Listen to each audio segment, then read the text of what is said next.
Well, Us Weekly, the magazine, is under some serious fire today for its new cover. The headline grabber, Babies, Lies, and Scandal, is what's causing all the stir. The story not only focusing on Sarah Palin, but also on the governor's 17-year-old pregnant daughter. It got a lot of attention. So did it cross a line? Here with us now, Bradley Jacobs, the senior editor for Us Weekly. Hi, Bradley. Afternoon. All right, so the problem that a lot of folks have about this, and I have to tell you, we've gotten tons of email over this, is that the headline in and of itself, we'll start with this, it sounds like an attack. Babies, lies, and scandal? What are the lies? Actually, if you read the story, you will see it's actually very measured. It's a very even-keeled I read the story. What are the lies? Actually, the lies that we point out are some of the liberal bloggers who were speculating that the daughter had given birth and that there was a cover-up there. We were one of the few magazines that actually did call to task those liberal bloggers for the news stories over the weekend.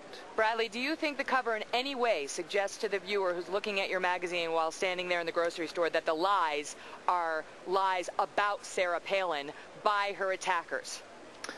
I don't think we can talk about all that here. We've gotten a lot of press today, but a lot of people haven't read this story. You may disagree that it's a very balanced story. We interview strategists on both sides. We interview Sarah Palin's deputy. Yes? Okay, you say, first of all, you point out her husband Todd's DUI arrest. Do you point out that DUI arrest came 22 years ago in 1986? Of course.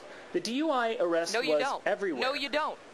You don't, Bradley. That's not in there. You mention an official, you mentioned so-called Troopergate, talking about, and I'm quoting from your article, an official who refused, she's under investigation for dismissing an official who refused to fire her sister's state trooper ex-husband. Do you point out the allegations that trooper she allegedly wanted fired tasered his own stepson, who was only 10, and made death threats against Sarah Palin's father? Do you mention that in the article? We didn't have time to get into everything that you've mentioned.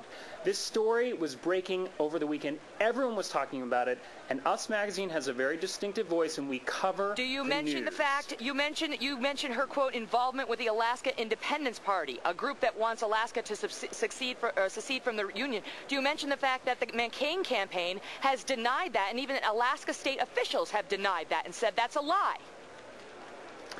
Okay, we're missing the point here. This is a big news story that everyone was talking about. It is a very measured story. You're just pointing out the few things in it that you are dissatisfied with. But this was Bradley, what I'm satisfied with is fair and balanced reporting, where you tell the whole story. You make one accusation, then you tell what the other side is saying. You give context for allegations rather than throwing things out that are incendiary.